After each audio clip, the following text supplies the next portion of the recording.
বাতিজির কানে স্বর্ণের দুল পরা ছিল, মাথায় আপনার ক্লিপ পরা ছিল।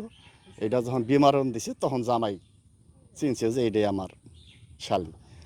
বাতিজা হওয়ার পরে মনে করেন আমার মায়ের মতন হয়েছে।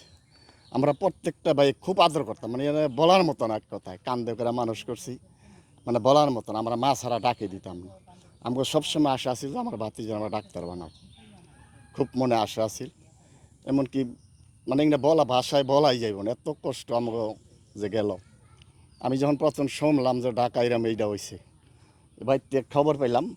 পরে আমি তাড়াতাড়ি আমার বাইস্তারা ফোন দিলাম, বাবা কী হয়েছে? কয়হারা যা পাওয়া যাইতেছে না। খালি সেই অবস্থায় খালি বাড়িতে মনে করেন একটা দৌড় দিছি। আমি যাইয়া খালি আপনার ওই যে হাউস বিল্ডিং নাইমা পুরো রাস্তা খালি মনে করেন কাঁদতে কাঁদতে খালি দূর ফিরে গেছি। যাইয়া মানে বাসায় যে যাম এটা আমি রাস্তায় পেতেছি না, সরাসরি গোলচক করে গেছি।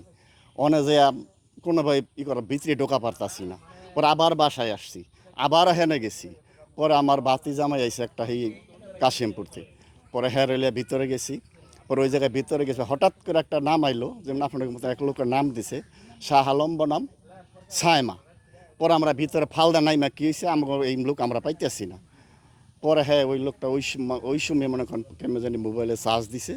চার্জ দেওয়ার পরে কয় আপনারা ওই যে শেখ হাসিনা একটা কি হাসপাতাল বাঙালি এখানে যে ছায় মানা কিন্তু যায় মা, হয়তো একটা অক্ষর বল হইতে পারে, এখানে আমরা যাইতে পারেন, এখানে যাই দেখতে পারেন।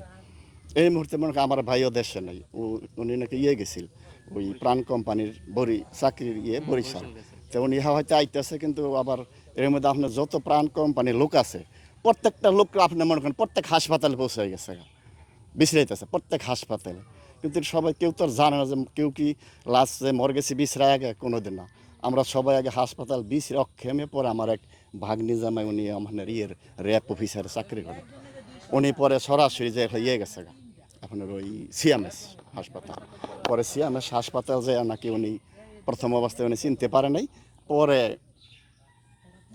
এই বিবরণ যখন দিছে, বাসার থেকে ফোন দিছে যে বিবরণে মেমবে আমার বাতিজির কানে স্বর্ণের দুল পরা ছিল, মাথায় আপনার ক্লিপ পরা ছিল। এটা যখন বিবরণ দিছে তখন জামাই চিনছে যে এটাই আমার শালি। পরে আমার সেই ওর ভাই যে ছোটো ভাই, সারনার যে বড় ভাই, উনি গেছে যাই পরে দেখছে। পরে এর মধ্যে তারা সব ওই আমার ভাইয়ের পরে হ্যানতে লইয়েছে, আমরাও পরে হ্যানতে জামাইলে পরে সেই হাসপাতাল গেছি সিএমএস। পরে হ্যানতে যে আমরা পাইছি।